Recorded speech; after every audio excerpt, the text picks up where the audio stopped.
sí, realmente lo de la palabra tertulia a mí me inspiró mucho, que sea una plática entre amigos y una cosa íntima, y sobre todo pues con un público como ustedes, que sé que es un público muy conocedor.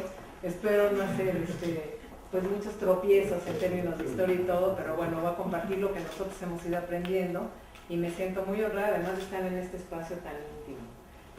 Hay algunas imágenes que irán pasando como ustedes vayan viendo el paso, y sobre todo les voy a platicar un poco de lo que hacemos nosotros con el museo. Efectivamente, como dice la doctora, en Mérida hay un museo del chocolate, en Uxmal hay otro, y el de Colonia desde luego que es importantísimo, es el más grande, pero toda pues como revaloración de la cultura del chocolate es bastante reciente, a pesar de que los mexicanos tenemos 40 siglos, si no es que más, comprobado de aprovechar esta maravilla que es el cacao, y no nada más de aprovecharlo, sino de tenerlo presente en todos los momentos de nuestra vida, desde el nacimiento hasta la muerte, como bien decía Fabiola. Si quieres estoy pasando las diapositivas.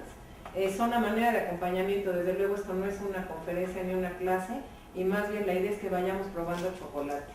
Quienes ya se comieron su tablillita pequeña, es pues un poco para echar a andar la química del cuerpo, y lo que comieron ustedes ahorita es un chocolate muy especial que nos gusta, que le llamamos Maravilla. No sé si vieron el papelito, algunos otros tenían tapachula, y estos son cacaos de pequeños productores, que son los llamados criollos, creo que un poco erróneamente, pero más bien los nativos de México, que son los cacaos altamente valorados desde pues, tiempos de la colonia, cuando se empezaron a consumir y a dispersar el cacao en otros lugares como en Venezuela, en Ecuador, y se apreció estos cacaos del Soconusco y de la Chontalpa, que son finos de aroma y pues una cosa muy exquisita. Entonces a quien le tocó maravilla, comieron ustedes ahorita un cacao de pequeños productores de la reserva de Montes Azules, que está pues ya cerca de la Selva Lacandona, en la frontera de Chiapas con Guatemala. Entonces imagínense todo lo que tiene este ecosistema al estar junto a una reserva natural como es Montes Azules. Y a quien le haya tocado el tapachula, pues nada menos que el Soconusco, ¿no? Los vestigios más antiguos que se conocen arqueológicamente hoy en día es de Rosario de Izapa, que está pues muy cerca de donde trajimos este cacao recientemente. Un poco más para atrás. El Carmelo, gracias. El Carmelo es un cacao muy renombrado ahora en el mundo de los chocolateros, porque es un caso muy excepcional en Tabasco, que es el único que tenemos de Tabasco, en el cual una familia en su plantación de cacao guardó los genotipos o el tipo de cacao sin mezclarlos con otro. Como en todas las especies, como ha sucedido en el maíz y todas las especies vegetales y animales, pues va habiendo combinaciones y híbridos. Y estos del Carmelo preservaron su genotipo, y esto dio pues en una plantación muy cuidada, dio lugar a un cacao que se ha vuelto muy reconocido en México y en el mundo. Tanto así que ahora todo el mundo está tratando de sembrar Carmelo en México, tanto en Chiapas como en Tabasco, y es el único cacao registrado en el INIFE. Entonces, bueno, como hablábamos hace un rato, nosotros los mexicanos llevamos por lo menos 40 siglos apreciando el cacao y siendo parte de una cultura muy compleja. Cuando uno quiere hablar de la historia del cacao, está hablando de la historia de México y desde luego de la historia del mundo, ¿no? Hay paralelos en la historia del cacao desde los tiempos más tempranos de los olmecas, que como ustedes saben, pues la cultura madre de Mesoamérica, en esta exuberancia de terreno, como están viendo aquí, pues derrama todos los beneficios de la cultura a la cultura maya y a todos los demás. Esta foto que están viendo ustedes aquí es un cacautal. Como decía hace un rato Fabiola, nosotros conocemos el producto que es el chocolate, pero no sabemos de dónde viene esto. Entonces el cacao es una planta muy bonita porque crece en un agroecosistema, como se le llama, muy sofisticado, en donde tiene que convivir con árboles que le dan sombra, y además pues, con otros productos que no nada más enriquecen este terreno, el suelo, que es muy rico en nitrógeno, sino además le dan el sustento a los productores de cacao con otro tipo de cultivos. Ese es un conocimiento también altamente precioso de los mexicanos, que es combinarlo con muy distintas especies. Si va un cacotal como este que están ustedes viendo, puede encontrar chico zapote, mamey, cítricos, plátano, desde luego es un acompañante de los cacaos recién nacidos, por decirlo así. Y bueno, los árboles de sombra que son maderables, como el cedro, como la ceiba, árbol sagrado de los mayas, como el roble, una serie de la pimienta gorda, una serie de especies que conviven con él, que le dan la sombra, como le llamaban los mexicas el cacao ananche, que era el árbol madre, ¿no? Que protegía el árbol del cacao del sol, del viento, de la lluvia, y que le van dando este sabor tan particular que nos gusta el chocolate. Ahora, esto que están ustedes viendo aquí es otro tipo de cacao muy exquisito mexicano que se llama rojo Samuel, también de los nativos. Y es el fruto del cacao. Nuevamente, para quienes no hayan estado en el cacautal, se le llama mazorca. Vamos a ver la siguiente diapositiva, porque como ustedes pueden ver, en el interior de este fruto grande tiene las semillas dispuestas como una mazorca de maíz, ¿no? Y estas semillas, la siguiente, por favor, cuando uno abre la mazorca, normalmente lo abren con un mazo de madera o con un machete. Este es todo un trabajo manual y familiar. La mayoría de las fincas, plantaciones, haciendas de cacao en el mundo, no nada más en México, son parcelas de 2 a 3 hectáreas y generalmente es una labor que se puede hacer en familia. Entonces tiene muchas vertientes que son pues de gran importancia y de gran sustentabilidad. Este es el interior, las semillas, que ahorita por favor nos va a pasar Daniel Sánchez, les presento, él es el chocolatero del museo. Nos va a pasar ahora la almendra del cacao. Yo no sé cuántos de los que están aquí presentes hayan probado ya una almendra de cacao, pero bueno, es una cosa muy exquisita y yo les pido que por favor cuando la prueben, huélanla, quítenle la cascarilla, es como si fuera un cacahuate, y imagínense que están en esta selva, en este ecosistema tan increíble, porque realmente los sabores están presentes en esa pequeñísima. Entonces, bueno, aquí vemos cómo se abren las mazorcas y se pone, en este caso estamos viendo una foto antigua de Comalcalco, Tabasco, de la Hacienda de la Luz, en donde en un cayuco de madera que es igualito a los que los mayas usaban y donde le llevaron los primeros productos a Cristóbal Colón. Era pues una embarcación larga en donde cargaban, entre otras cosas, con cacao, lo sabemos hoy en día, y ese se usa para fermentar las almendras de cacao. Hay grandes debates internacionales si la fermentación la inventamos en México o si posteriormente nos la trajeron los españoles. Desde luego que es un invento de los mayas, ¿no? El proceso de fermentación. Y la fermentación es pues, yo creo que de los inventos más importantes de la humanidad, ¿no? Si se ponen ustedes a pensar todas las cosas que se fermentan, ¿no? El pan, innumerable cantidad de cosas. Ahí estamos viendo un cajón de fermentación con hojas de plátano. ¿Qué es lo que hace esto? Se abre la mazorca de cacao, se le saca estas semillas que están ustedes probando ahorita. Estas ya están fermentadas, tostadas, ya pasaron, ya saben más a chocolate que a fruta, digamos, ¿no? Pero lo que hace es que le va evolucionando el sabor en este proceso químico, que las azúcares del cacao van pasando a ser alcoholes y le hacen lo que se llaman los precursores del sabor. Entonces, aquí es donde empieza un conocimiento pues, gastronómico increíble, ¿no? Que es buscar el punto perfecto de la fermentación para lograr el sabor deseado. Luego se tiran al sol, esta es una hacienda en Pichucalco, todo esto es hoy en día, ¿no? Se extienden en grandes extensiones en el sol y se deja secando ahí 2 a 3 días. Ahora, esta foto me gusta mucho porque se ve el color, pues como más rojito el cacao. No se fijaron en la almendra que vieron ahorita, es más café, porque está fermentada precisamente. Pero en México tenemos otro tipo de cacao que se le llama el lavado. Se usa mucho en Oaxaca. Casi todo el cacao lavado se consume en el centro de México y en el altiplano para las bebidas de cacao. Y es un camino de sabor también muy distinto. Nuevamente, en el debate contemporáneo, pues que vienen los europeos a México y los americanos y todo, y nos dicen que no sabemos nosotros de cacao porque no sabemos fermentarlo, porque lo lavamos, y sin embargo pues es otro conocimiento de sabor ancestral importantísimo también. Entonces, bueno, vamos a recordar un poco de qué son estos 40 siglos, ¿no? En la siguiente, por favor. En este espíritu de la tertulia, yo no sé si alguien, y lo tengo impreso por si no ven de lejos, me quisiera ayudar a leer este poema. Es el canto del festín Fabiola o el poema de Charco, y que Daniel nos regale otro chocolate, a lo mejor el de chía. Nosotros lo tenemos puesto en el museo y es un momento muy indispensable que nos gusta como de frenar.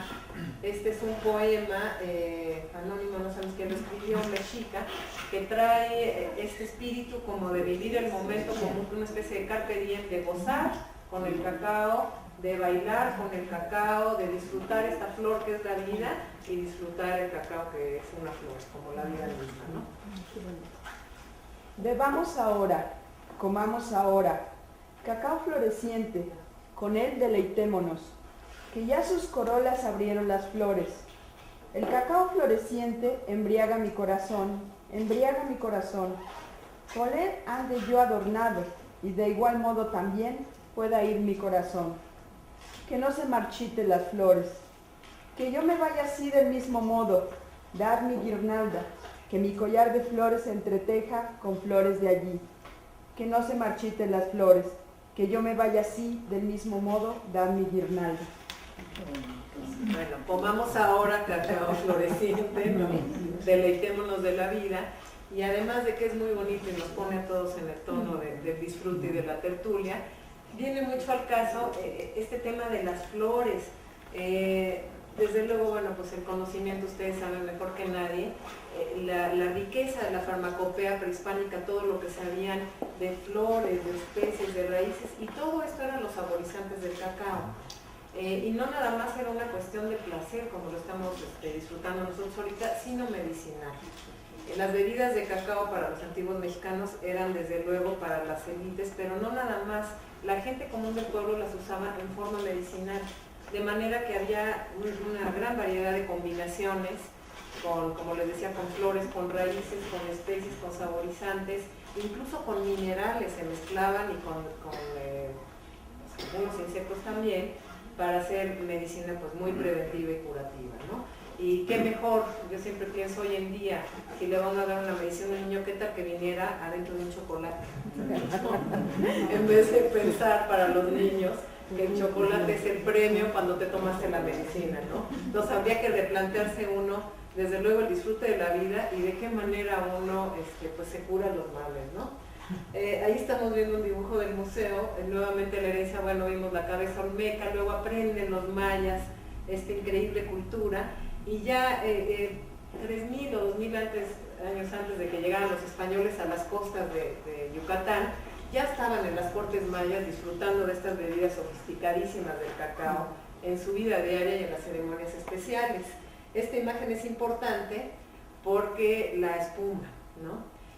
Todos nos gusta disfrutar, y al ratito nos tomaremos un chocolate con la espuma muy, muy bonita, y si pensamos en los museos de chocolate, por ejemplo en Colonia, o quien haya ido a España y se tome un chocolate sabe que es ese chocolate como muy concentrado, casi como un atole, ¿no? Pues para los antiguos mexicanos la espuma era una cosa muy exquisita.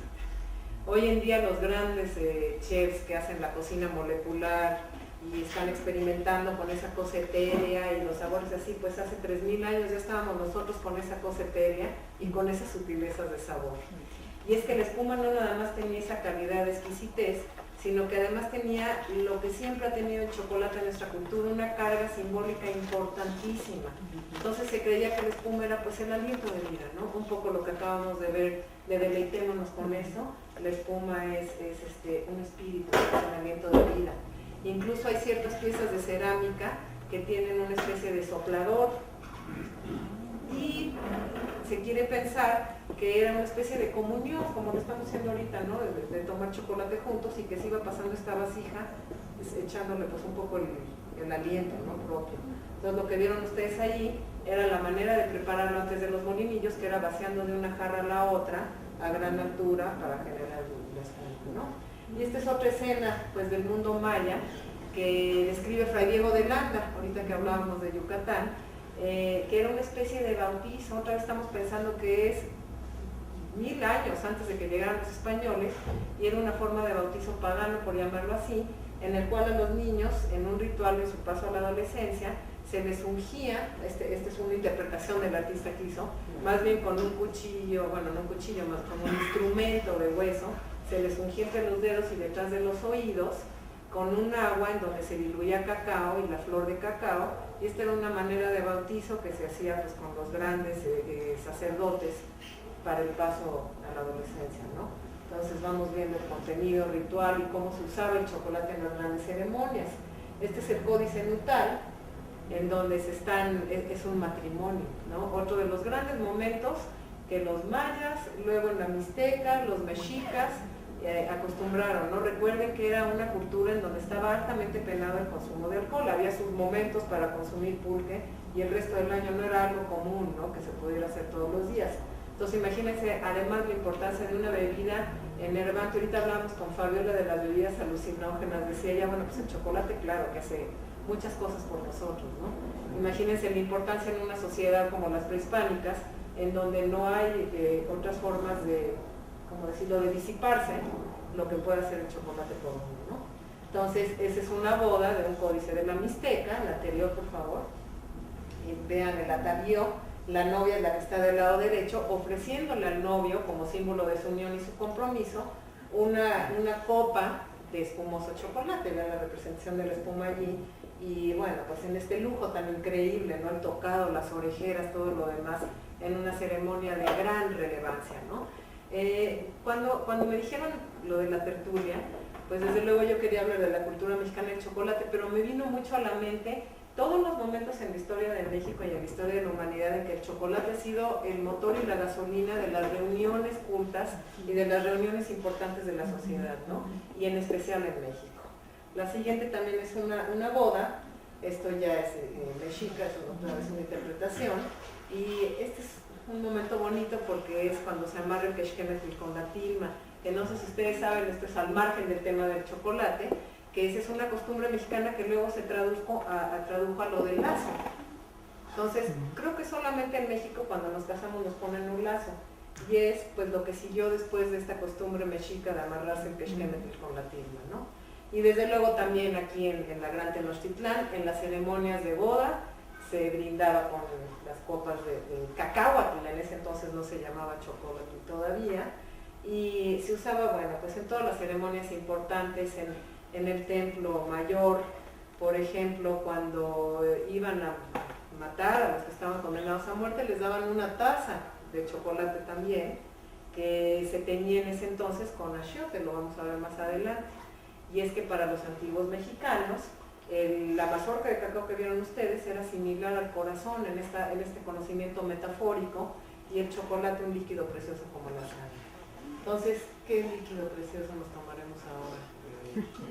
Chipotle, bien. Para que no se queden dormidos, ahora les vamos a dar una combinación con chile, que era también para que despierten. Otro de los grandes saborizantes prehispánicos del chocolate, desde luego, el chile, ¿no?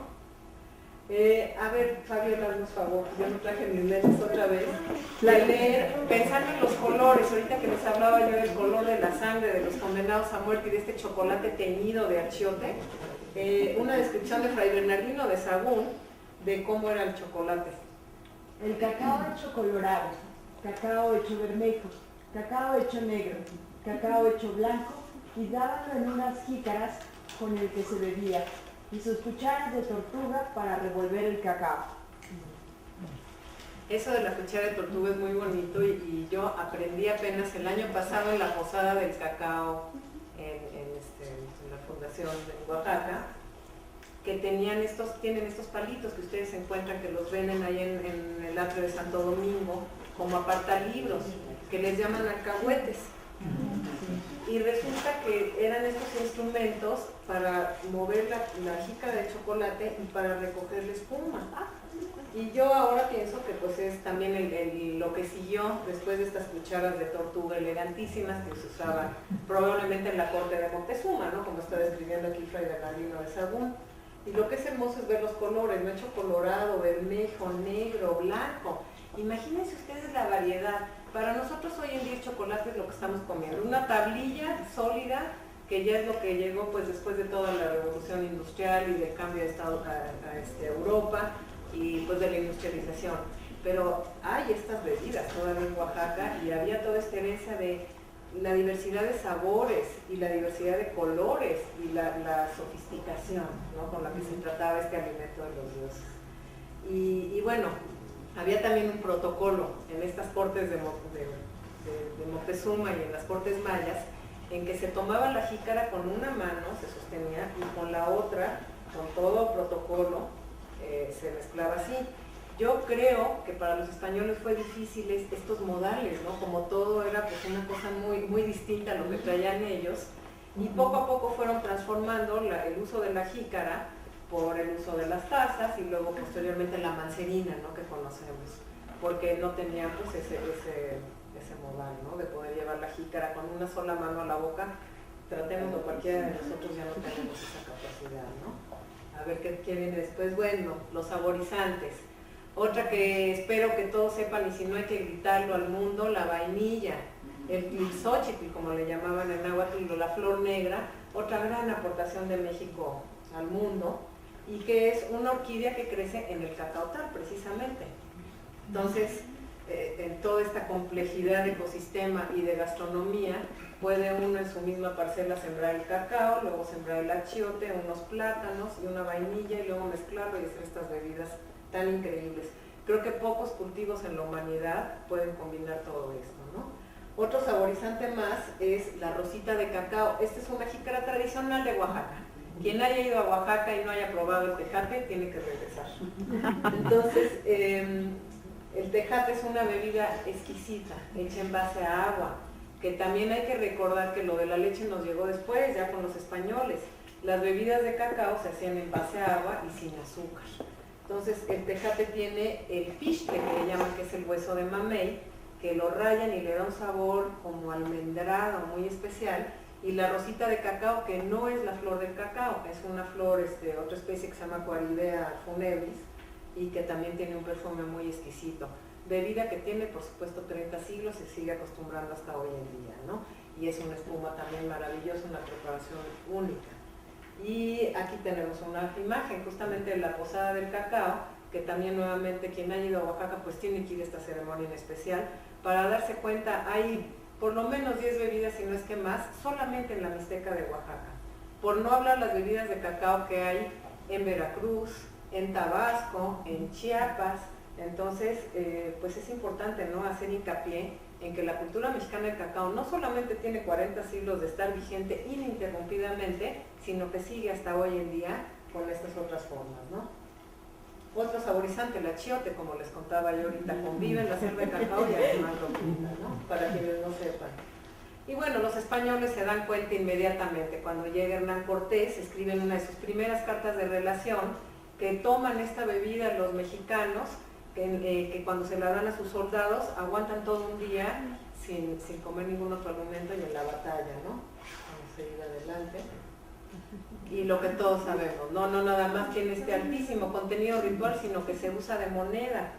Este tema de la moneda de cambio persiste a lo largo de la colonia, y yo me atrevería a decir que aún hoy en día hay mercados en Tabasco y en Chiapas en donde hay una cierta forma de trueque con las almendras de cacao. Por no hablar de las bolsas de valores, ¿no? El cacao es un commodity muy importante que se comercia en la bolsa de valor de Londres y de Nueva York, pues con gran importancia, ¿no? Y bueno, siendo una moneda, pues ahorita hablamos con Fabiola del Códice Mendocino justo y de las interpretaciones. Esta es una copia de un libro francés del siglo XIX, de una de las hojas del Códice Mendocino, en donde se muestran los tributos que le da el Soconusco, o sea, el origen del mejor cacao, a Tenochtitlán, y ahí vemos las cargas. Bueno, está un poco fácil a la distancia, pero se ven unos costalitos como de petate, que son las cargas de cacao que llegaban a la Gran Tenochtitlán. Se dice que se servían en el Palacio de Moctezuma hasta 1000 tazas de cacao al día, y que él tomaba 10 tazas de cacao, y cito, sin ningún desrespeto, para tener acceso a las mujeres. Porque sí, Moctezuma, dentro de su harén que tenía, pues es el cacao, imagínense, sin leche, sin azúcar, y con esta combinación química de especies y de todo tipo de sabores, pues era una bebida vigorizante maravillosa, ¿no? Y bueno, pues se va a España. Hay que recordar también la tragedia que pasa en la Guerra de Conquista, y en particular en las provincias que cultivaban cacao, que era el Soconusco en Chiapas, y luego del otro lado la Chontalpa en Tabasco. Pues se acaba la población, se diezma la población por la Guerra de Conquista y luego por las enfermedades, desde luego. Entonces, en 20 años, en las 2 décadas después de la conquista, se quedan desiertos los cacautales, que es una tragedia grandísima, porque era la riqueza, no nada más la riqueza de esas provincias, sino la riqueza de la Gran Tenochtitlan. en el palacio de Moctezuma había una enorme cantidad de almendras de cacao que se guardaba como si fuera el oro de la corona, ¿no? Y que los españoles saquean desde luego. Entonces se va a ultramar. La primera carga de cacao sale del puerto de Veracruz, pues ya a finales del siglo XVI. Y pues los españoles se dan cuenta del altísimo valor y calidad de este alimento y lo encuentran silvestre en las costas de Venezuela, en la cuenca del Amazonas y en Ecuador, y entonces allí empiezan pues a cultivarlo de manera ya mucho más intensiva y comercial. Y desde entonces, quien se pregunte por qué México produce solamente el 1 o 2% del cacao del mundo, por qué importamos, tenemos una balanza negativa de consumo de cacao, por qué comemos tan poco chocolate comparado con otras naciones, todo ese declive empezó desde la guerra de conquista, cuando se quedaron desiertas las provincias del cacao, ¿no?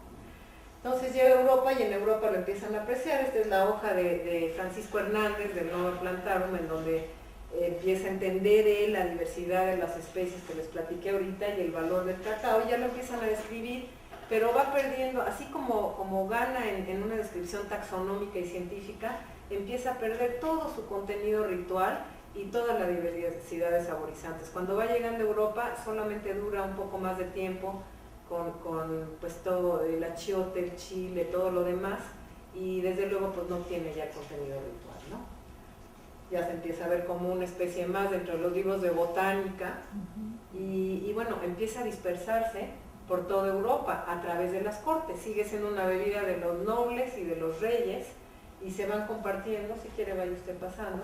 En las cortes, primero de España llega a Francia, los franceses adoran el chocolate, luego llega a Italia, ellos le hacían en una corte francesa, y se empiezan a desarrollar pues estas tazas, jarras de las grandes casas de porcelana europeas, y la famosa mancerina, ¿no? Que esa parte desde luego de aquí de América se diseña esta taza, nuevamente recordando lo que les decía, que no tienen pues la habilidad para tomar el chocolate con el alcahuete y la concha de tortuga. Entonces diseñan una taza en donde esté anidada en el plato y se pueda mover. Ahorita hablábamos también con Fabiola de esa costumbre que había en la colonia, en el que en las misas que duraban 2 horas eternas, se tomaba el chocolate adentro de la iglesia.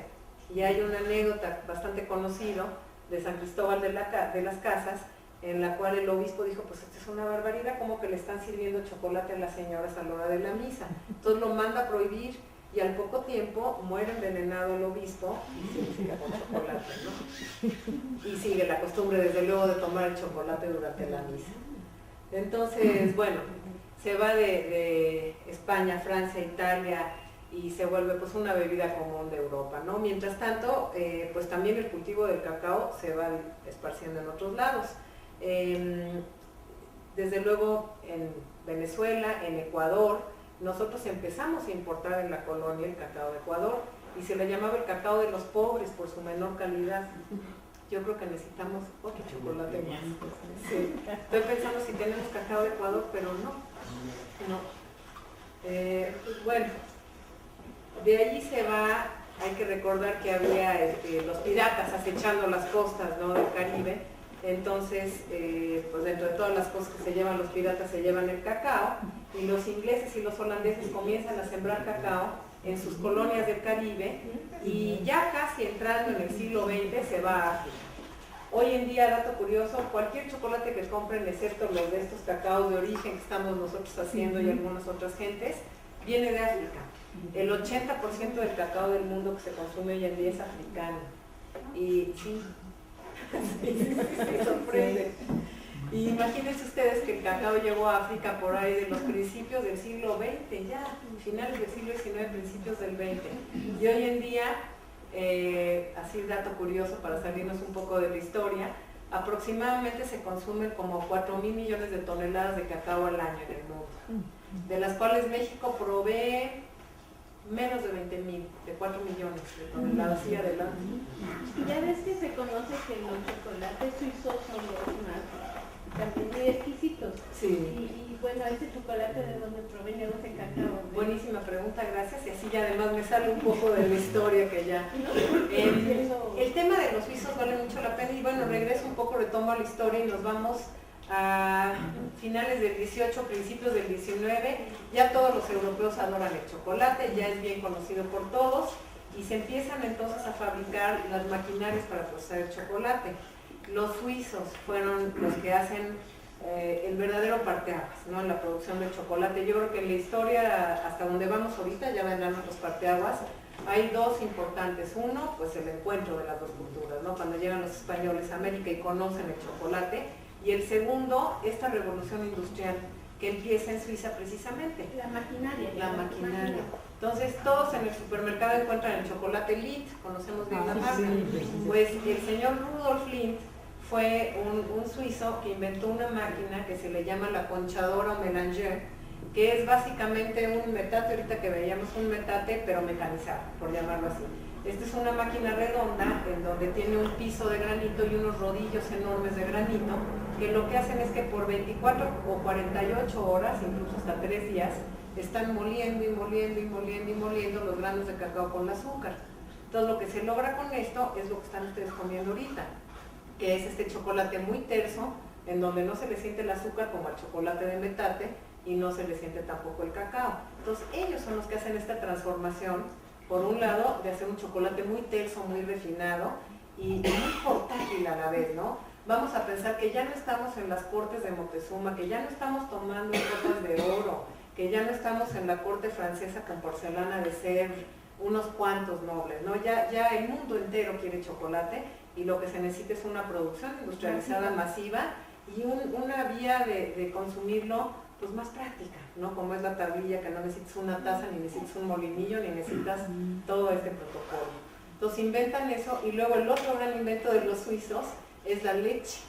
Otra vez imaginémonos que estamos en los Alpes, en donde está lleno de vacas que producen una gran cantidad de leche y el elemento escaso es el cacao, que hay que traerlo de ultramar y que es un producto muy caro y muy difícil. Y el elemento abundante es la leche. Entonces lo que los suizos hacen es inventan la leche en polvo y bueno, Nestlé, nada menos, y saben cómo combinarla con el chocolate. Entonces ahí surge el chocolate con leche. ¿En qué fecha fue Lindt? Pues ya segunda mitad del siglo XIX, ya raspando, ¿no? Que también es interesante pensar en eso y luego me disculpo por reiterar lo de los 40 siglos, pero si pensamos hoy en día de 10 partes de la historia del chocolate en la humanidad, 9 son en México y el otro pedacito es en Europa. O sea, es muy reciente para los europeos. Y sin embargo, a nosotros, esta generación de seres humanos, nos toca comer el chocolate al europeo, ¿no? Que son estas tablillas y nos toca admirar pues, la gran capacidad de los suizos para producir el chocolate, que sí, desde luego, pues es un gran invento, ¿no? Sí, ahora lo que hay es el boom del chocolate belga. Así. Los belgas no sé si hayan inventado nada, pero realmente están muy bien reconocidos. Hay Côte d'Or, que es Costa de Oro, bueno, sí, Bélgica tenía colonias por ahí, ¿no? Yo creo que ese es el origen también, y nuevamente todos, lo primero que pensamos es en el chocolate suizo y el chocolate belga. Cualquiera diría, ya sé que estamos por México y todo, pero lo primero que diría es, uy, a mí me encanta el chocolate belga, ¿no? Y yo creo que el origen de este gran marketing de los belgas, bueno, además de la calidad, es que tenían colonias en África. Hay que recordar que los belgas y luego por otro lado los holandeses, los grandes comerciantes de cacao, hasta hoy en día, Ámsterdam es el puerto que más cacao recibe en Europa, allí llega todo el cacao del mundo. Y los belgas pues tenían el Congo belga y otras colonias en África de donde podían traer el cacao y pues producirlo mayormente, ¿no? Otros países como Alemania, por ejemplo, no tuvieron colonias tan importantes en África. Y bueno, pues en América ya desde luego no tenían la capacidad y además América ya no estaba produciendo tanto, ¿no? Entonces de ahí el origen de los belgas y los suizos por los inventos y por las colonias, ¿no? Algo usted comentar. ¿Cuándo llega el cacao a África? Muy finales del siglo XIX, yo me atrevería a decir principios del XX. Sí, muy tarde. Entonces, bueno, pues sí es muy reciente. Y algo muy curioso es que si uno va bueno, pues no hay que hablar más, ¿no? Todos sabemos del indiscutible origen y esta cultura riquísima de México, pero hay ahora una gran preocupación mundial de los productores de cacao en África. por temas de equidad social, por temas de esclavitud, de trabajo infantil, muchas preocupaciones.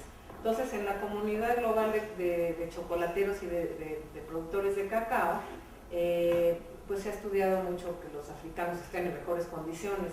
Y una de las cosas curiosas es que todos los productores de cacao nunca en su vida han probado una tablilla de chocolate porque no es parte de su cultura. No es como si fueran a Tabasco o a Chiapas, en que todo el mundo come pozole o tascala, que es algo normal para los mexicanos el cacao, ¿no? Y sin embargo en África pues es una cosa muy nueva. Imagínense, en el 1900 tiene escasos 100 años de ser un producto y sin embargo producen el 80% del cacao del mundo, ¿no? Entonces es un movimiento fuerte que creo que la humanidad apenas está empezando como a descifrar, ¿no? Y todo causa, pues como dice el señor, de las colonias, la esclavitud, desde luego, ¿no? Y pues todo lo que sucedió en África, e incluso en este tema de la esclavitud, en todo el Caribe, por ejemplo, otra parte importante de producción de cacao es las islas del Caribe occidental, ¿no? Y Jamaica, Trinidad, incluso hay un cacao que se le llama trinitario, ¿no? Que es una mezcla también de muy buen sabor de la isla de Trinidad. Todas esas islas, desde luego, eran colonias también de los holandeses, luego de los franceses, luego de los ingleses, y toda la producción del cacao se hizo desde luego con trabajo de esclavitud. Entonces, imagínense, comercialmente hablando ya, el cacao de México pues de altísima calidad hasta hoy en día, pero tenemos colonias en África en donde no nos cuesta porque son esclavos y tenemos todo el territorio disponible para cultivar cacao y llevar en grandes cantidades a los mercados europeos hasta hoy en día, ¿no? Entonces, bueno, pues es un tema de qué pensar, ¿no? Sí, por favor. ¿El clima propicio para...? Gracias, sí. A lo mejor podemos regresar a las primeras diapositivas donde está la selva del cacao. Esa es una pregunta muy interesante, porque sí es un cultivo muy delicado el cacao. Crece solamente como 10 a 15, cuando mucho, grados al norte y al sur del Ecuador. Es desde luego pues un cultivo tropical. En África es una franja. Es una franja muy pequeña en realidad, porque si piensa uno en África, pues al norte de África es puro desierto, ¿no? Y esto se ubica más bien en Costa de Marfil y Ghana, que son los principales productores. Y luego ya la parte sur de África no funciona para el cacao. Entonces, como le llaman la cinta del cacao, que va pues todo alrededor del mundo, y es, digamos, pues lo más al norte somos nosotros en realidad, ¿no? Las partes nortes de Veracruz donde se cultivaba hasta hoy en día hay algún por ahí salpicado, desde luego no grandes plantaciones, pero en Nayarit, en Colima, de ahí toda la parte de abajo, luego pues Centroamérica por supuesto, y luego la costa de Venezuela. Perú es un gran productor de cacao también, y Ecuador, ¿no? Y Nicaragua, por supuesto, bueno, todo Centroamérica. Luego si nos vamos a África, pues le digo, Costa de Marfil y Ghana son los principales, y luego todavía después de África, que preguntaba usted cuándo, se fue a Asia. Entonces hoy en día se cultiva el cacao, y un cacao maravilloso es el de Vietnam, por ejemplo. Tiene una gran diversidad de cacaos ahí que se han sembrado pues con gran éxito, y son sabores muy distintos. Lo bonito del cacao, y a ver otra vez otro pedacito para, a lo mejor pueden probar el que tomaron de chía, y lo voy a decir con toda sinceridad, no es un cacao de origen mexicano, es un chocolate belga hecho con cacao africano. Entonces, a pesar de que le supo rico la chía y todo lo demás, no tiene esta trascendencia de sabor tan deliciosa como el cacao mexicano, ¿no? Y no es que lo diga yo por ponerme la bandera, sino porque realmente está comprobado. Son cacaos de muy alto sabor los criollos, incluso hay unos que se llaman almendra blanca, que ya nos traje una diapositiva, pero lo podrán ustedes ver alguna vez. Normalmente la almendra de cacao, cuando uno la abre, es moradita, y esta almendra blanca pues es una mantequilla, es un sabor increíble, ¿no? Y el cacao africano es uno que se le llama forastero, que es un cacao de muy alta productividad, muy resistente a las plagas, pero de mucho menor sabor. Es un cacao pues muy neutral, muy insulso. Mientras que los cacaos mexicanos pues tienen todo es como los vinos, no todo un retrogusto muy profundo, con todo pues, complejo sabor de lo que está sucediendo en estas selvas, ¿no?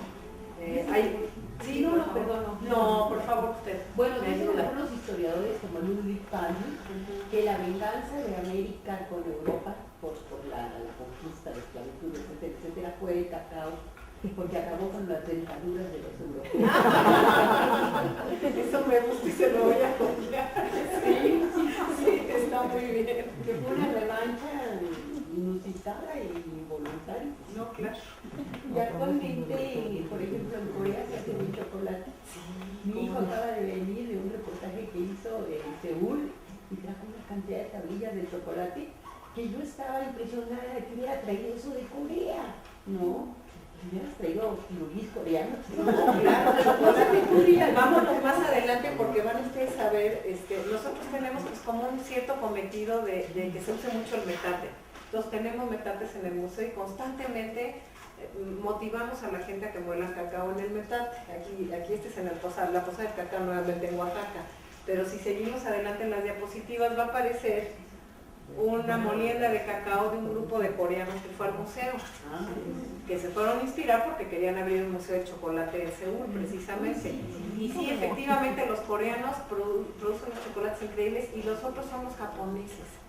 Increíble también, los japoneses tienen una fuertísima influencia de la pastelería francesa y grandes admiradores de eso, ¿no? Y también hacen unos chocolates exquisitos. Y los que no son los chinos, curiosamente. Es de las pocas naciones que todavía no entran en ese vicio del chocolate. Y la preocupación global, además de que vamos poco a poco hacia un déficit de producción de cacao, no nada más México, sino todo el mundo, es en el momento en que los chinos, que ya son una clase media con un poder adquisitivo importantísimo, empiecen a aficionarse al chocolate, se van a ir los precios, ya nadie vamos a poder comer chocolate. Ahí está la coreana, con el chef Daniel Sánchez aquí presente, que le está enseñando a usar el metate, ¿no? Entonces sí, curiosamente los coreanos sí son muy buenos chocolateros, los japoneses también, y los chinos no. Otros países que desde luego no son grandes consumidores de chocolate son los países árabes. Y ahí hay muchos factores. Uno, desde luego, el clima, ¿no? Hay los grandes emperadores, como se dice, del chocolate, que son las marcas globalizadas como Cadbury, los ingleses, y Mars, ¿no? Los americanos, que han tratado de conquistar, y de hecho han conquistado pues, el mercado mundial del chocolate. Y con muchos intentos en los países árabes muy fallidos, por algo tan sencillo como la refrigeración. Entonces, si nosotros pensamos en nuestro chocolate tradicional de mesa, no necesita refrigeración y no se derrite, que también es otra cosa que pues las grandes marcas tendrían que considerar, ¿no? A la hora de distribuir su chocolate. Y bueno, es interesante ver cómo en cada uno de los países, por eso decía yo al principio de la plática, la historia del chocolate es la historia de la humanidad, porque cómo le va llegando a cada país es muy distinto. Hace rato también, pero adelante. Hay un antropólogo, bueno, ya falleció, yucateco, que se llama Alfredo Barrera Vázquez. Sí. Y entre sus curiosidades, que una vez que publicó un libro, dice que falsificaban el pan y que hacían los granos de barro. Y que por eso mascaban a ver si de veras era un grano verdadero o no. Es un tema fascinante. Y también menciona que con 7 mazorcas se compraba una mujer y con 90 se compraba un esclavo. Y digo, la devaluación de la mujer.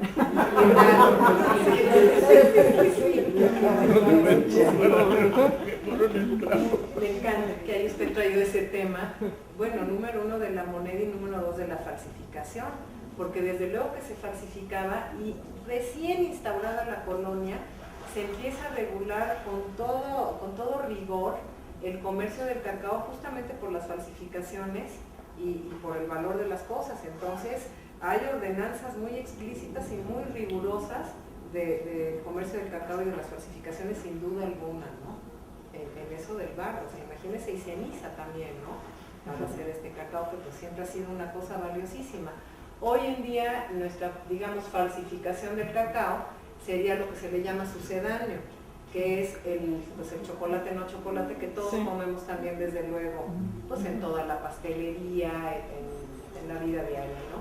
Y se hace de 1000 maneras con grasas vegetales, incluso los chocolates, hay que fijarse muy bien en la etiqueta, ¿no? Si tiene cualquier otra cosa que no sea cacao y azúcar, vamos, pues si se lo quiere uno comer está bien, un tiladín, una almorriza, a todos nos encantan esas cosas, pero casi ni valdría la pena, ¿no? Porque finalmente sí el cacao tiene un contenido altísimo de nutrición, o sea, no es casualidad que nos gusta, no es casualidad que los mexicanos tuvimos el acierto de aprovecharlo y desarrollarlo a tal medida, no es casualidad que estuvo presente en los rituales de nuestra vida desde tiempos inmemoriales. Es un alimento, como decía por ahí, lo puse en una diapositiva, Alexander von Humboldt cuando vino dijo que ninguna otra sustancia en la naturaleza contiene tanto contenido alimenticio en un espacio tan pequeño como en el grano del cacao. Y sí es cierto, es que en esa almendrita que se comieron ustedes hace rato, hay más de 300 componentes que ya por supuesto ahorita están jugando en el cuerpo y en la mente, desde luego, ¿no? Tiene ciertas sustancias, pues no alucinógenas, pero sí que nos ponen contentos, ¿no? Y bueno, pues por eso para los momentos de depresión es muy bonito. Desde luego.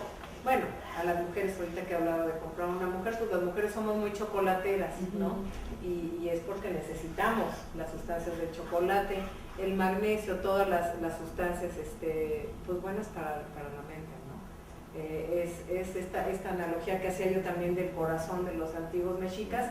Nada es un conocimiento sin sustento, ¿no? Finalmente, sin querer sobrevaluar lo que pasó en la historia, es muy bueno para el corazón el chocolate, está comprobado, ¿no? Adelgaza la sangre, y esto ya lo sabían los antiguos mexicanos también. Entonces es una especie de aspirina natural el chocolate, por no decir todas las demás propiedades que tiene, ¿no? Entonces, bueno, por si no estábamos convencidos ya, que no le gusta, pues sí, es una maravilla de alimento, ¿no? Y bueno, pues hoy en día en México pues estamos haciendo grandes intentos, ¿no? La razón que nosotros existen distintas tertulias en el museo, pero nuestra labor es un poco para convencer y revalorar y acordarnos todos de esta gran cultura, porque sí, México está en un punto, yo creo que es su punto más bajo de producción de cacao. Sufrimos, ahorita que les mencionaba yo, el cacao africano, que es muy resistente a las plagas. En la última década México disminuyó a la mitad su producción de cacao. Entonces, digamos que a principios de los 90 México producía como 40,000 toneladas de cacao al año. Hoy en día estamos a menos de 20. Y esto es porque nos atacó una plaga que venía de Sudamérica que se llama la moniliasis, que es un hongo. Y bueno, pues no se tomaron las medidas necesarias, no se cuidaron los cacautales, no se hizo lo que se tenía que hacer. Y por otro lado también, pues lo que nos pasa siempre en México, ¿no? Es tal el cuerno de la abundancia y la riqueza que tenemos en este país, que si no funciona el cacao en un estado como Tabasco, por ejemplo, pues hay petróleo, y hay plátanos, y hay café, y hay una serie de otras cosas que no pasa nada si no lo tenemos. Pero sí viene una curva importante de necesidad de cacao en el mundo, y sí somos dueños nosotros de los cacaos criollos, los más valuados en el mundo, desde antes hasta hoy en día, ¿no? En la colonia, cuando se hacían las mezclas, ahorita que hablamos de la falsificación y todo, y se empiezan a registrar, ¿no? El comercio del cacao ya después de la conquista, se decía que se hacían mezclas de cacao de Guayaquil, que era, como les decían, de los pobres, de Soconusco, y el de Soconusco costaba mucho más que el de Guayaquil, ¿no? Las mezclas, lo de Maracaibo, ¿no? El que venía de Venezuela. Entonces, siempre ha sido muy valioso el cacao del Soconusco y de la Chontalpa por su sabor, ¿no? Nada menos que por eso. Entonces, bueno, pues sí nos toca a los mexicanos acordarnos de esa gran riqueza, promoverla y pues llevarla para adelante, ¿no? Otra vez ser, si no los mayores productores, porque yo veo muy difícil competir con ese volumen de África, con las condiciones que tenemos nosotros en México, ¿no? Y con la riqueza que tenemos finalmente. Pero sí podemos nuevamente establecernos como pues los creadores de esta cultura y como el origen de los cacaos más finos del mundo, ¿no? Yo creo que eso es importante. Las zonas que cultivan el cacao son, aparte de Tabasco, Veracruz. Veracruz hay un poco, Chiapas, desde luego el número 1 es Tabasco, y Tabasco será como, ¿qué le diré? Pues el 60-70% del cacao de México se produce en Tabasco. El segundo lugar es Chiapas, y luego ciertas regiones de Oaxaca, aunque ya en muy menor medida. Desde luego que el potencial es mucho mayor, ¿no? Podría uno irse pues a Nayarit, Colima, Veracruz, por supuesto. Yo conozco algunos pequeñísimos productores de cacao en Veracruz, y pues es otra latitud y desde luego pues otros resultados muy bonitos también. Campeche no. ni Yucatán por el suelo. Yucatán es curioso, pero hay en los cenotes, han encontrado, y siempre hay la búsqueda, así como la búsqueda del Santo Grial, un poco en la mitología de todos los aficionados al cacao y al chocolate, están buscando el cacao original, ¿no? El que no se ha cruzado con otras cepas y el que es así como el más nativo de México, y a donde se han ido a buscarlo son a los cenotes de Yucatán, porque los cenotes tienen este microclima y este suelo muy rico que sí permite que prosperen ciertos cacaos silvestres, ¿no? Mientras que en el resto de la península, pues con este suelo calcáreo, ya saben, no se puede sembrar cacao simplemente, ¿no? Yo me imagino que Campeche es el mismo caso, ¿no? De Yucatán. Y no han encontrado nada en los cenotes. Han encontrado algunos, sí, pero bueno, pues estamos en la prueba también. Yo creo que es muy reciente, porque si uno piensa, a ver, hagamos un censo rápido aquí, que cada quien se acuerde cuál era su chocolate favorito en la infancia. Carlos V, ¿no? La Azteca. Abuelita, la Azteca también. La cubana. Bueno, todo eso tristemente ya no existe. En la cubana ya no existe en la fábrica. Y la abuelita, que todos los mexicanos somos chocolate de la abuelita. Escudo de Orizaba. Escudo de Orizaba tampoco existe ya. También Larín acaba, y bueno, vale la pena hacer un instante de silencio, porque acaba de fallecer el ex dueño de Larín, que lo vendió también la fábrica a Nestlé. Y luego la Azteca, también esta gran empresa mexicana, también se fue vendida a Nestlé. La Corona sí sigue. La Corona sigue siendo mexicana. Ahora, no nada más es el caso de los mexicanos, hay que saber también que Nestlé ha comprado todas las fábricas de chocolate, incluso en Europa, ¿no? Y en Sudamérica, fábricas muy emblemáticas como Perugin en Italia, es de la Nestlé hoy en día, y bueno, pues ellos han, esta cosa de la globalización, ¿no? De los grandes corporaciones que van absorbiendo, y bueno, pues el abuelita y el Carlos V, ¿no? En su momento la Azteca era de las 10 fábricas más importantes del mundo, ese es un dato también curioso en cuanto a productividad, y muy innovadores porque ellos quisieron traer, no sé si se acuerdan que había, además que Carlos V había chocolate a la suiza, chocolate a la española, había una variedad de las tablillitas, porque traían esta idea de ya no nada más el chocolate de mesa, sino una cosa como más moderna, de traer las distintas modalidades de los chocolates europeos a México. La Suiza sigue siendo. La Suiza todavía existe, aunque pues fíjense que todavía existe, quiere decir que no nos llega a las manos el chocolate de la Suiza, pero sigue siendo una empresa mexicana y siguen fabricando chocolate. Y el chocolate del programa de Cachirulo, ¿era el Chocolate Express? Chocolate Express, que también era de la Azteca. También era de la Azteca, el famoso de Cachirulo, exacto. Entonces sí, el presidente también era de la Azteca, y ese nos contaron, era una familia González que algún día nos contó la anécdota del presidente, yo creo que era Ortiz Rubio, que la fábrica estaba, y ahí sí no recuerdo bien si era en Michoacán, en algún estado de la República, en donde empiezan a tener ciertos problemas, no sé si de índole laboral o de qué índole, y entonces el presidente les ayuda a movilizar la fábrica a la Ciudad de México, y en honor a él hacen este chocolate presidente. Como en los años 70 se debe decir el presidente, ¿no? ¿Y cómo se siembra el chocolate? Ah, qué bonita pregunta, gracias. Yo feliz que me pregunten porque así no me atoro. Es otra de las cosas muy delicadas del chocolate y de las almendras de cacao ahorita que la probaron, es que no se siembra. No es como el maíz que se fue mejorando y de tener teocintle, pues ahora sí que la mano del hombre tan maravillosa va seleccionando las mejores semillas. Entonces la almendra del cacao ya muere, ya no prospera. La única manera de reproducir el cacao es con injertos, que es como lo que hacen. Entonces es una técnica, sí, exactamente. Es una técnica en que cortan el injerto, lo pegan al árbol ya existente y luego poco a poco van podando las ramas originales para que salga el nuevo injerto. Y esa es la manera en que se está haciendo hoy en día.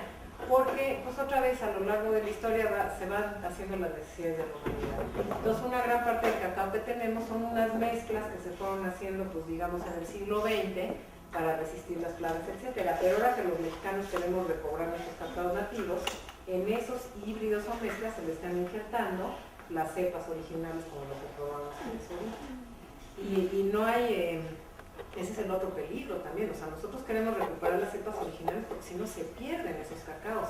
No hay bancos de semillas, no se pueden guardar ahora la técnica esa de criogénesis, creo que se llama, que las congelan las semillas. En el caso del cacao no es factible. Entonces, los bancos de cacao del mundo, hay 3 así importantes, ¿no?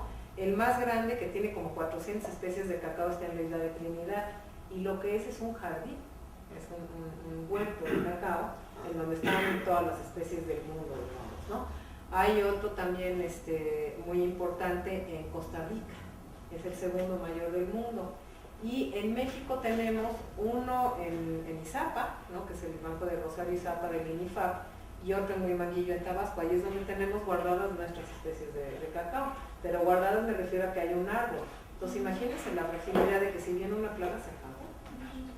O sea, no hay manera de guardarlo, ¿no? Que no es el caso, pues yo no sé tanto de agronomía, de agricultura, pero quien sepa nos podrá ilustrar la cantidad de semillas que sí persisten, ¿no? Y que se pueden sembrar pues, con mucho éxito. ¿El primero dónde está? El más grande del mundo en la isla de Trinidad, curiosamente. En la Universidad de West Indies tienen un centro de estudio de cacao y este jardín de cacao, pues impresionante, ¿no?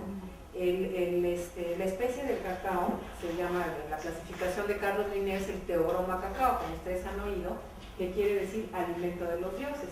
Porque bueno, pues ellos ya sabían que para nosotros los mexicanos era pues esta cosa con una carga ritual importante, ¿no? Entonces, del género de Theobroma hay más de 10 variedades. Una de ellas es el Theobroma cacao. Otra variedad que también es muy interesante es el Theobroma bicolor, que es el llamado pataste. Otra de los que hayan ido a Oaxaca o que conozcan un poco más de eso, el pataste es una especie de cacao que tiene por fuera la piel como rugosita, como arrugadita, y que se usa mucho para las bebidas de Oaxaca también. Y es pues como no es un falso cacao, es otra especie con un sabor muy particular. Y luego en el Amazonas, por ejemplo, también cultivan uno que se llama Theobroma quandiflora, me parece, que es otro sabor también muy distinto, pero también que se consume como chocolate, ¿no? Entonces, bueno, pues hay muchas otras especies, siendo desde luego el rey, pues el Theobroma cacao, ¿no? ¿Y cuántos años rinde un árbol? Es otra buena pregunta. Si hacen un injerto, si siembra uno, ¿no? Un pie de cacao, empieza a dar mazorcas como a los 3 años de vida. Y otra de las preocupaciones importantes ahorita es que los cultivos de cacao en México ya están grandes, los árboles. Grandes me refiero a que tienen más de 20 años. Entonces dura, pues sí, como 20 años más o menos y sigue produciendo. Lo que pasa es que va, pues como todas las cosas en la naturaleza, va descendiendo su productividad, ¿no? Yo tengo mis ciertas dudas en ese sentido de que ahora todos decimos, ya están viejas las plantaciones, hay que renovarlas, porque nuevamente pues debe haber material genético allí que con la edad, número 1, ha persistido las plagas y número 2, pues a lo mejor viene con todo y la cascarilla. Otra cosa por la cual nos maljuzgan los europeos porque dicen que la cascarilla da mal sabor y que le quita pues la de hoz con la que se corta el cacao.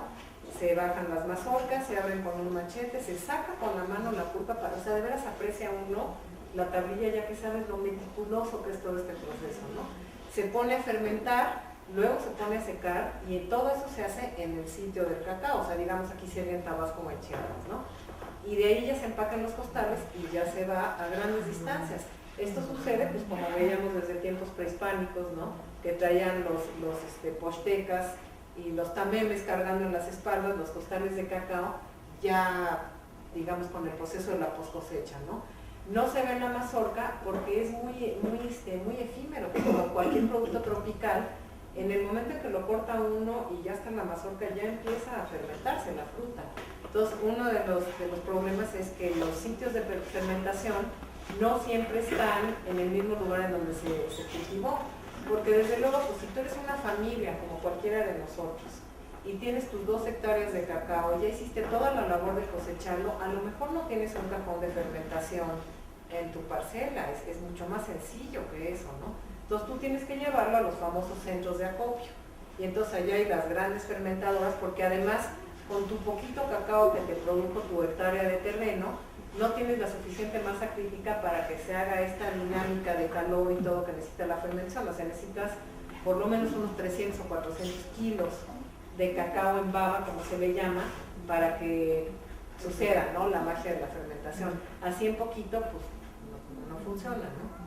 Entonces es difícil mandarlo en mazorca. Y además, imagínese usted cruzar el Atlántico con el peso de esa mazorca que no sirve para nada. Entonces generalmente se hace en el lugar de la cosecha, toda la post cosecha como se le llama, y luego ya se da la almendra de cacao ya seca, ya lista, ¿no?, para eso. Yo quisiera saber, quizás usted sepa, si en el siglo XVII se usaba, por ejemplo, que de México se mandara cacao a España. Sí, era un comercio próspero. Sí, desde luego. Pues bueno, como le decía yo, fue difícil después de la conquista, quedaron bastante abandonadas, ¿no?, las provincias que cultivaban cacao de una manera muy próspera y dinámica en tiempos anteriores a la conquista. Y además hay que acordarse de que ya había un comercio muy próspero con los otros virreinatos, ¿no?, con las otras tierras conquistadas de los españoles. Entonces, yo creo que la mayor parte del cacao se iba de Venezuela y de Ecuador hacia España. Y otra parte, desde luego, de México. O sea, a lo largo de la colonia hubo este comercio constante de cacao que se mandaba a España. Yo he encontrado por ahí algún documento donde se habla de alguien que manda cacao en el siglo XVII hacia 1630, de Soconusco, de esa zona, hacia la capital. A una persona se lo envía de nombre italiano, a un señor muy conocido de nombre italiano. Por ahí lo tengo. Ah, pues guárdenos, Sí. por favor, para tener el dato. Sí. Lo que pasa es que quien envía eso es una persona que a mí me interesa en especial, un personaje, porque es nada menos que Juan Ruiz de Alarcón, el escritor. Entonces esto abre un interrogante incluso sobre los últimos años de Alarcón. Si Alarcón pudo haber viajado a México, cuando ya había dejado los escenarios y las comedias y todo, y en México, ya siendo él empleado del Consejo de Indias, relator, tenía acceso a la cosa comercial y se dedicó como un negocio extra a hacer eso, ¿verdad? Estar en algún punto de México y cultivar, no lo veo cultivando el cacao, no, pero él, digamos, comerciando con cacao entre el sur de México o Veracruz, ¿verdad? Y alguien de apellido italiano, una persona que era el destinatario de esos servicios. Okay. Bueno, por favor, guárdanos ese dato. Y ahorita que dice de los italianos me hace pensar que sí, en el 17 los italianos fueron muy aficionados desde luego al chocolate y mantuvieron, contrario a los suizos, la molienda del cacao de piedra, como le llaman los españoles. Hay incluso un lugar en Italia Módica en donde todavía se hace chocolate como con metate, y es el orgullo de ese lugar, ¿no? Y no solamente eso, sino que además fue el único país de Europa que mantuvo un poquito todavía, unos años más, esta idea de perfumar la bebida de chocolate con flores, y lo hacían con jazmín, ¿no? Entonces, pues está muy interesante aún más que por qué se lo mandaron en italiano, ¿no? ¿Qué estaría pasando en el 17? Era una persona que vivía aquí en el DF, Sí. y que era el corresponsal de quien lo enviaba, ¿no? Ah, muy bueno. Habría que confirmar los nombres de ambos, Sí, ¿no? sí. Pero aunque no fuera el mismo Ruiz de Alarcón que ya conocemos, alguien con un apellido parecido que hacía ese envío de cacao entre el sur de México y el centro. Y la capital, pues desde luego que sí, claro. Por ahí voy. Yo no sé, y le estaría mintiendo, las proporciones. O sea, sé que disminuyó altamente el comercio del cacao y sé que para los españoles fue mucho más factible hacerlo en otros países, ¿no? Pero desde luego que se siguió pues, hasta hoy en día, ¿no? Sigue produciendo ininterrumpidamente tanto el soconusco como la chontalpa, el cacao, y si se va a Europa también, ese es un hecho, ¿no? Eso no ha parado nunca, ¿no? Lo que pasa es que pues en descenso, ¿no? Hubo mejores épocas para la producción del cacao en México y para la producción de chocolate desde luego, ¿no? Somos un país muy importante en molienda, curiosamente, porque otra vez en las bolsas de valores del mundo, o por lo menos Londres y Nueva York, que son las que controlan el cacao, hay dos conceptos. Uno que es la producción de cacao y otro que es la molienda, los grindings, como dicen. Entonces, en México tenemos una enorme molienda, en Monterrey hay una planta importantísima de producción que exportamos, ¿no? El licor de cacao, las materias primas, pues porque exportamos coches y todo, ¿no? Tenemos una industria importante a pesar de no producir el cacao aquí. Entonces, bueno. Como maquileros, exactamente. Como maquileros. Y la tendencia mundial es a que cada vez más en donde se cultiva, se fermenta y se muele, ¿no? Lo que se quiere lograr hoy en día es, nuevamente con esta preocupación de las naciones africanas y de toda esta inequidad social, que haya el famoso valor agregado, porque el precio del cacao se establece en las bolsas internacionales. Entonces, por más que nosotros queramos que nuestro cacao mexicano criolle y todo, la tirada es a que cueste más por su calidad, pero finalmente hay un tope mundial que dice, pues el cacao vale $3,000 la tonelada y eso es lo que es, ¿no? Da igual si es de África o si es un cacao criollo maravilloso del Soconusco.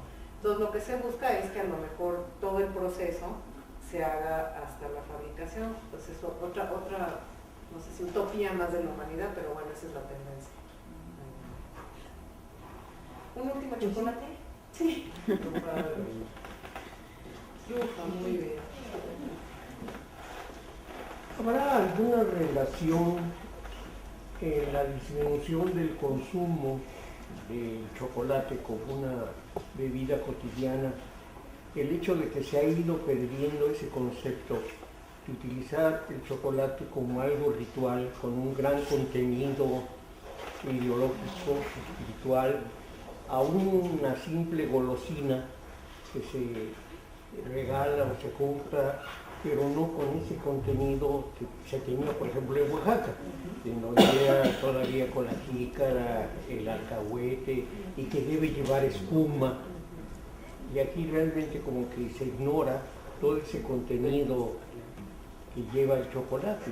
Eso habrá disminuido. Desde luego es una tragedia.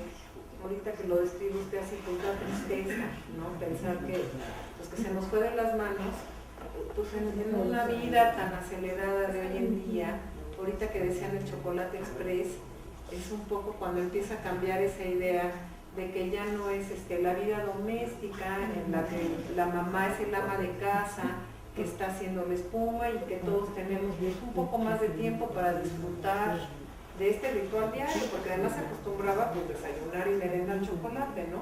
Y empieza a cambiar en esta época ya pues tan reciente, ya se hace el chocolate express, ¿no? Imagínense usted la palabra lo que implica, ¿no? Y no nada más el chocolate express, sino el chocomil, que es el otro gran invento, por donde la mamá avienta la cuchara a la licuadora, nada menos. O sea, ya no es necesario darse el tiempo del molinillo, ni mucho menos esperar a que se disuelva la tablilla de chocolate, ni hacer nada de nada, sino simplemente cucharazo y licuadora.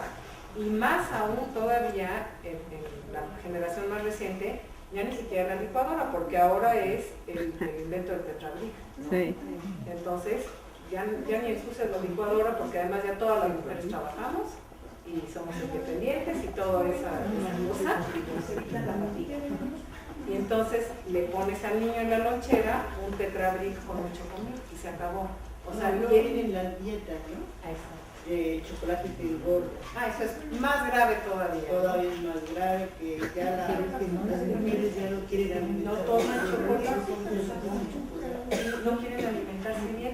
Hay una preocupación, el gremio de los chocolateros en México, de los industriales que se llama Choco, está muy preocupado porque recientemente se sumó al chocolate en esa campaña de la obesidad, se le puso el IEPS, el famoso impuesto que llevan los refrescos, las sabritas, los chetos, todo eso.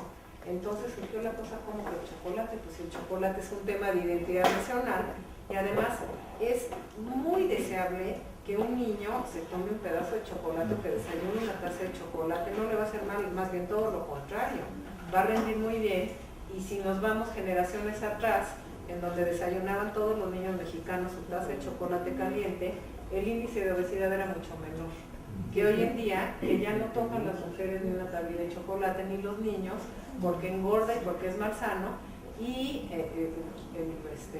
pues no decir el gobierno porque suena mal, pero se le pone un impuesto al chocolate como si fuera comida chatarra, así es como se considera.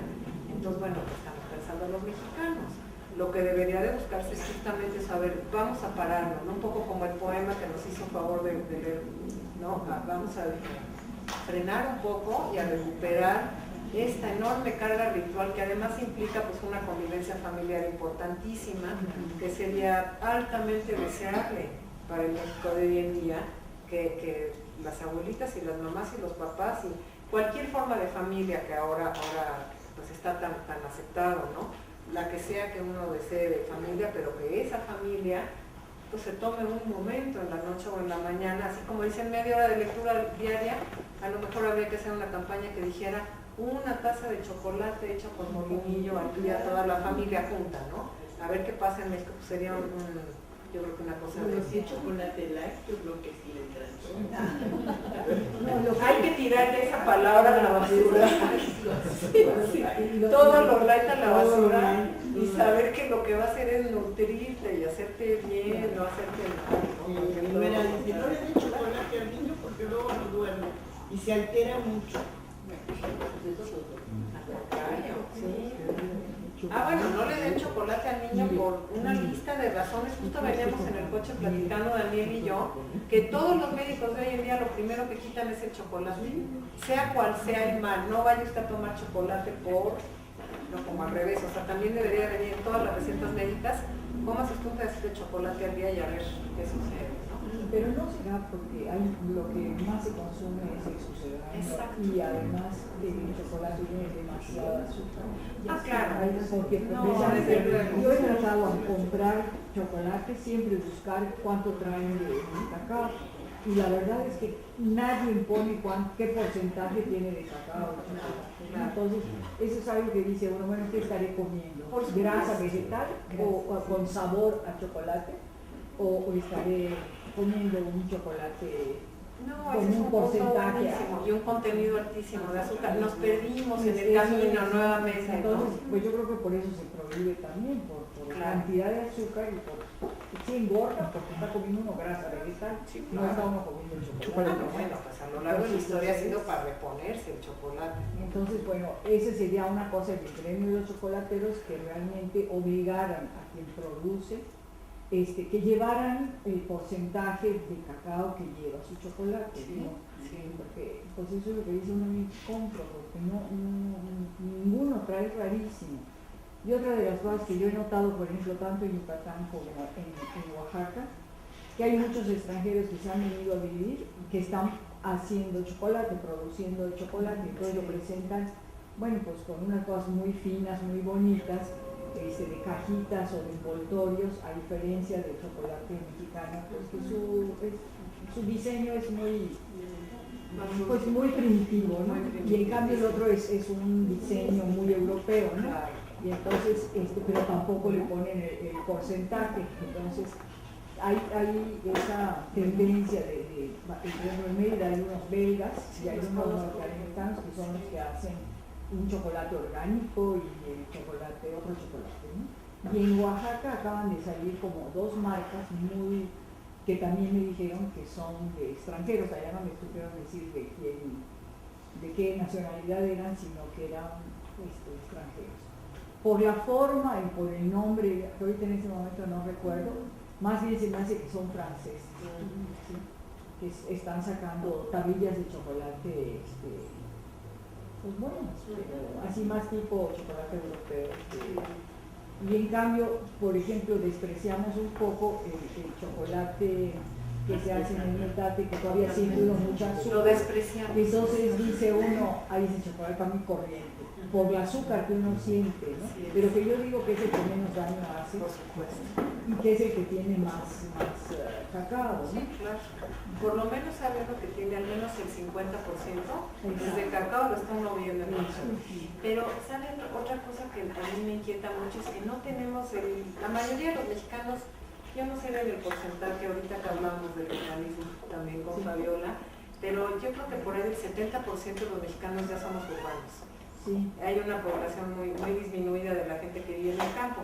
Y si uno quisiera, si ahorita salimos a hacer un experimento de campo, decir, bueno, a ver, vamos a ver a una distancia de a pie qué chocolate encontramos. Y se van a encontrar a un Oxxo o a un supermercado y todo, no vas a encontrar, No todos son vamos, sucedáneos. es muy difícil encontrar, o chocolate con mucha azúcar, como dice usted, o sea, no tenemos acceso, a menos de que viva uno en Oaxaca y vaya al mercado y lleve su bolsa para la molienda y toda esa cosa que pues es para los muy pocos privilegiados realmente, ¿no? Y lo que sucede es que pues así es la historia de la humanidad, o sea, somos muchos y esos muchos necesitamos una enorme cantidad de comida, llámese pan Bimbo, chocolate, leche, lo que sea, y bueno, pues para alimentar tantas bocas, de la misma manera el chocolate se va para abajo. Ahora, en México pues hay formas, ¿no? Podríamos, o sea, sí tendríamos que hacer un esfuerzo colectivo para poder recuperar eso que tuvimos otra vez durante más de 30 siglos y se nos fue como en 2, ¿no? O menos de 2, ¿no? Algo que es tan importante para Bueno, en mi caso, ¿no? En mi caso, cuando era niña, se hacía el chocolate de casa. Fíjese. Mis tías hacían chocolate de su casa. Fíjese. Compraban los granos, los tostaban, los molían, los torteaban, todo. Yo creo que eso es lo que deberíamos de hacer. Y era una cosa muy bonita porque era el día de hacer las tablillas de chocolate. No, bueno. Entonces toda la cocina... ¿De dónde es usted? ¿De qué De ciudad? Yucatán. De Yucatán, por si no se nota. Entonces ese día era el día de hacer la tablilla. Claro. Todo el día era el proceso de cacao. Y se perdió. Perfecto, podríamos recuperar. Claro. Cada uno de nosotros vendemos cacao en el museo, o sea, no es un anuncio comercial, pero realmente ahí está el metate, tenemos todo lo necesario, está el metate, tenemos los molinillos, tenemos el cacao y la jarra chocolatera. Quien vaya allí puede ir y comprarse ahora sí que su kit para hacer chocolate y hacerlo lo hace el domingo, sí, con el metate. Sí, vendemos los metates justamente con ese afán y de desmitificar un poco, ¿no? Que no tiene uno que ser oaxaqueño, de la Mixteca, con toda una tradición, sino que pues también un chilango común y corriente puede sentarse, calentar su metate, todo lo hemos aprendido, si no, que nos diga Daniel, ninguno de nosotros sabíamos usar el metate para hacer chocolate y ahora lo hacemos, invitamos a la gente y el ejercicio de hacerlo es, bueno, suculento, porque empieza a fluir con el calor del metate caliente, le empieza uno a mezclar pues, lo que quiera, si le quiere echar canela, lo que sea, le puede echar un azúcar al gusto y luego hacer la bebida y es una cosa extraordinaria y tan sencillo como hacerlo doméstico, ¿no? Yo creo que eso es lo que tendríamos que hacer los mexicanos. Voy a comprar los frijoles en lata. Ya ni se quieren hacer. Eso se quiere usar. Sí, claro. Pues por eso estuvo bien eso como en esta época moderna, ¿no? De que nos industrializamos y, bueno, eso de los porcentajes, ¿a quién le interesaba con el Carlos V qué porcentaje tenía el chocolate? Ni se nos ocurría pensar en eso, ¿no? Disfrutar la tablilla. ¿Se han implementado algunas campañas o se piensa hacer algo al respecto de quitar esa satanización que se ha hecho del chocolate? Porque cuando yo era joven, uno pensaba que el primer regalo que le podía uno hacer a la dama era una caja de chocolate. Y andaba uno buscando los mejores chocolates para quedar bien. Y ella moría y quedaba hechizada. Y ahora llega uno con los chocolates y dice, me quieres gorda, ¿eh? No siempre son bien recibidos. Siempre son merecidos, yo estoy de acuerdo, sí. No porque ninguna mujer piense eso. Sí, la industria mexicana está haciendo una campaña de relaciones públicas, de decir, no, esto no es chatarra y todo, pero además del esfuerzo que finalmente pues queda como una gota de agua en el mar, ¿no? Yo creo que es una cuestión pues de unirnos todos en recuperar esas cosas tan bonitas como eso, que además otra vez tienen una larga historia, ya lo vimos en el Códice Nupcial, ¿no? Que está la novia y el novio intercambiando chocolate, o sea, sí es un intercambio de amor, de convivencia familiar, de tertulia, de, bueno, ni hablar, ¿no? Tan fácil como que en una generación cambia, y que esta generación que estamos aquí presentes podemos, ¿no? Dar el catalizador a la siguiente, ¿no? durante la época de la colonia, bueno, el chocolate era tan absolutamente popular e indispensable, sobre todo, bueno, en ciertas capas sociales, ¿verdad? Pero entre el clero era algo que los sacerdotes hasta confesando se metían sus cositas en la confesión. Ese hay que retomarlo. La confesión,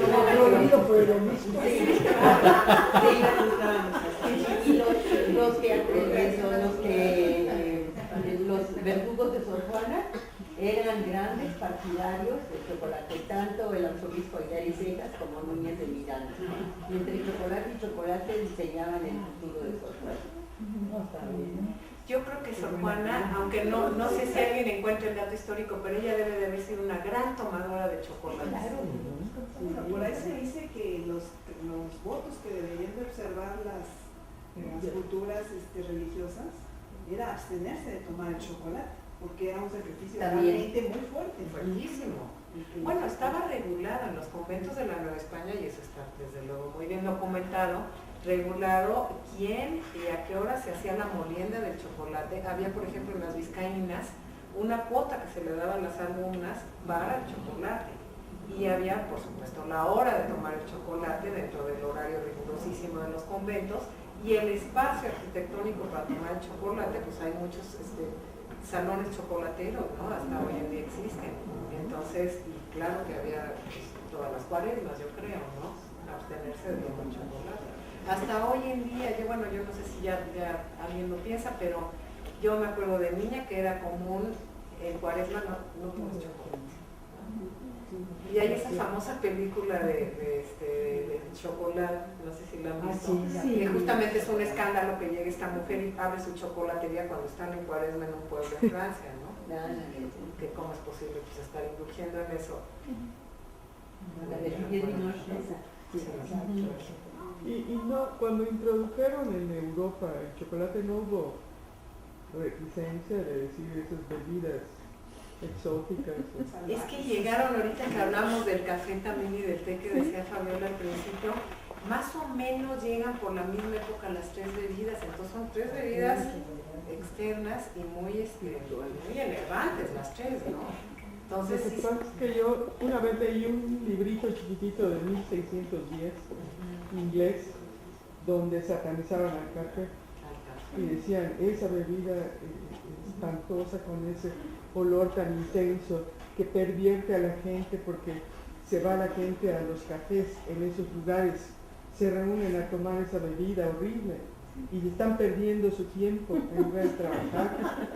Entonces fue una cosa espantosa para la sociedad británica. En especial los británicos tienen, ahí se da un cambio muy importante también en el café y en el chocolate, porque hay estos establecimientos públicos que no era lo que se acostumbraba en otras naciones de Europa, en donde se sirve café y luego chocolate. Y eran unos lugares donde había unas discusiones políticas importantes y los cafés ingleses, ¿no? Eran sediciosas. Exacto. Propiciadas muy sediciosas. Incluso yo en algún lugar he leído que el café era una bebida, bueno, yo no sé si es un mal juicio, protestante, en el sentido de que es la bebida pues como del trabajo y de la velocidad y de esto, mientras que el chocolate era la bebida de la religión católica, ¿no? De los sacerdotes, de los conventos, de una cierta pues cadencia distinta, por decirlo así, ¿no? De la vida. No por nada existe Sambors con el café.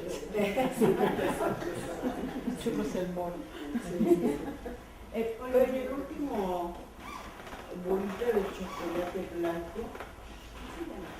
No, está muy bueno. Ese lo hicimos porque era pues un postrecito ya después de hablar todo esto. Y tiene vainilla de vaina, y la intención era comunicar pues el sabor de la vainilla, ¿no?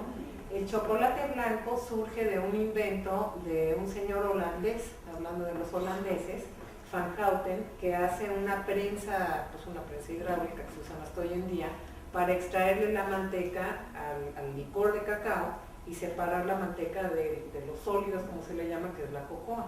Entonces ese también un parteaguas de invento, porque ya la cocoa soluble pues hace que se vuelva de veras un mercado mucho más popular, se empieza a usar para hacer pasteles y todo lo demás, y la manteca se empieza a usar para usos químicos, medicinales, una serie de cosas. Entonces el chocolate blanco que comieron no es nada más que la manteca del cacao, que también tiene muchos beneficios, por cierto, con azúcar y leche.